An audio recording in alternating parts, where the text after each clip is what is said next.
नमस्कार सर। नमस्कार। सर आपसे एक महत्वपूर्ण चर्चा करना चाहता हूँ। ये ना सर हम ये जानना चाह रहे हैं कि विधानसभा में हमारे दिव्यांग के समाज के लोग वहाँ क्यों नहीं उपस्थित है, यानी एमएलए वगैरह क्यों नहीं है वहाँ। ये सवाल आपको भारत के प्रत्येक वो नेता से पूछना चाहिए जो देश का प्रतिनिधित्व करते हैं, चाहे उनसे पूछना होगा जो दिव्यांगों का सर्कुलर को निजात करते हैं या बनाते हैं। मैं यह पूछना चाहता हूं कि जिस समाज को जीने के लिए, भारतीय संविधान में रहने के लिए, भारत में रहने के लिए आरक्षण की जरूरत है और उसका पूरा जीवन, चाहे वो पढ़ा लिखा हो, चाहे वो अनपढ़ हो, चाहे वो नौकरी पेशा हो, वो अपने कैटेगरी के तहत ही आज जो भी है, चाहे वो आईएएस है, डॉक्टर है, चाहे वो मजदूर है या लेबर है, सभी आरक्षण के तहत ही है और आरक्षण के तहत ही हमारे कानून को पूरा तरह से जोड़ दिया गया है। वैसी स्थिति में जब हमें आरक्षण के तहत ही जीना है तो क्या हमारा एक प्रतिनिधित्व करता भारतीय संसद में और एक प्रतिनिधित्व करता भारतीय के विधानसभा में, राज्य के नीति निर्देशक तत्व में नहीं होना चाहिए? निश्चित रूप से होना चाहिए। मैं यह बात इस आधार पर कहता हूँ कि जो भी नियुक्ति की प्रतिक्रिया होती है विधानसभा की सदस्यों की या विधायकों की या संसद की, वो संख्या बल के आधार पर होता है। जिस संख्या बल की जितनी उपस्थिति होती है उतना उनका सीट होता है। तो क्या मैं यह पूछना चाहता हूँ कि भारत में करोड़ों करोड़ दिव्यांग मौजूद है। सही आंकड़ा आज तक मौजूद नहीं है।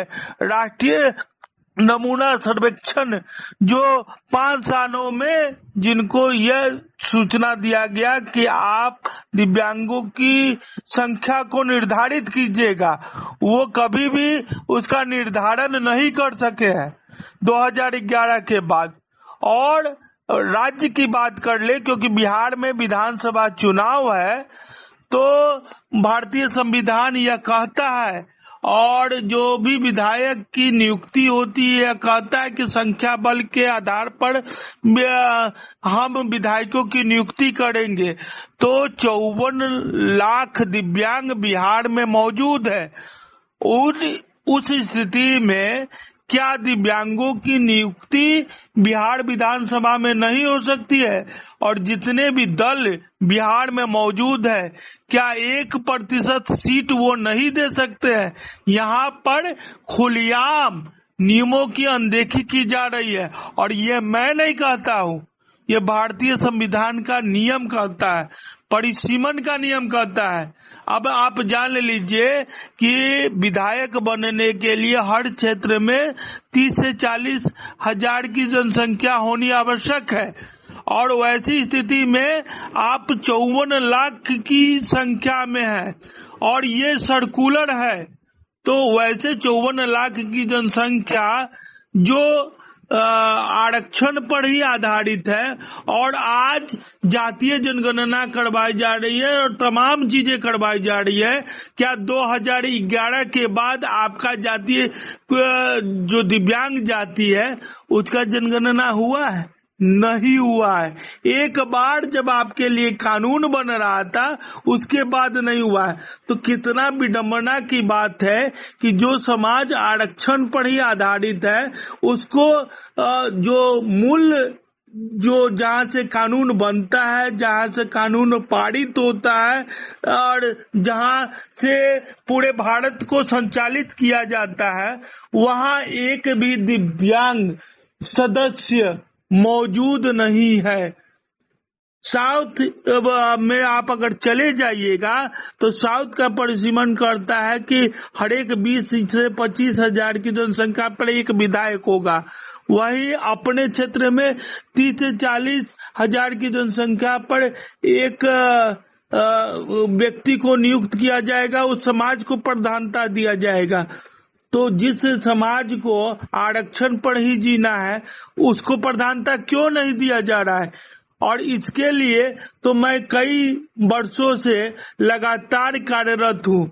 और निश्चित रूप से आपने यह सवाल किया है तो कल ही मैं बिहार के चुनाव आयोग से जाकर लिखित रूप में बिहार के दिव्यांग के हित में ये प्रश्न रखूंगा कि परिसीमन और संख्या के आधार पर, और हमारी जनगणना 2011 के बाद नहीं हुआ, उसके आधार पर हमें 9 प्रकार से 21 प्रकार के बना दिए गए। उसके आधार पर हमारी भी सहभागिता बिहार विधानसभा 2025 में होनी चाहिए, ताकि हमारी जो बातें हैं, मैंने कई बार कई विधायक के द्वारा कई समस्याओं को विधानसभा में उठवाया। मैं रोड पर जिंदाबाद मुर्दाबाद करने में विश्वास नहीं रखता हूं, लेकिन क्योंकि वहां पर हमारे सदस्यों की उपस्थिति नहीं थी, हमारी बातों को रखा तो गया लेकिन उस पर जोर नहीं दिया गया, तो हमारा प्रश्न ऐसे ही निरस्त हो जाता है। अगर मेरा एक सदस्य वहां पर मौजूद रहता तो हमारे उस प्रश्न को निरस्त करने से पहले सरकार उस पर विचार विमर्श करती और उस पर बहस होता, तब यह जायज और नाजायज की बात क्लियर होता। इसलिए अगर हम भारत के नागरिक हैं, बिहार के नागरिक हैं, तो हमारा ये कर्तव्य बनता है कि भारत में जो लिखित सर्कुलर है उसका पालन सभी समाज के लिए जिस प्रकार से होता है संख्या बल के आधार पे, उसी प्रकार से बिहार में भी हो। क्योंकि बिहार की जनसंख्या जो है दिव्यांगों की, वो भारत में प्रथम स्थान पे है। इसको ध्यान में रखते हुए हमें सभी चुनाव आयोग से, या केंद्रीय चुनाव आयोग हो या राज्य का चुनाव आयोग हो, उनसे यह निवेदन करेंगे कि संख्या बल के आधार पर और हमें आरक्षण के देखते हुए और हमारे संवैधानिक नियमों को देखते हुए हमारा प्रतिनिधित्व करता बिहार विधानसभा में निश्चित रूप से होना चाहिए। और आप सभी दलों को ये निर्देश दीजिए कि कम से कम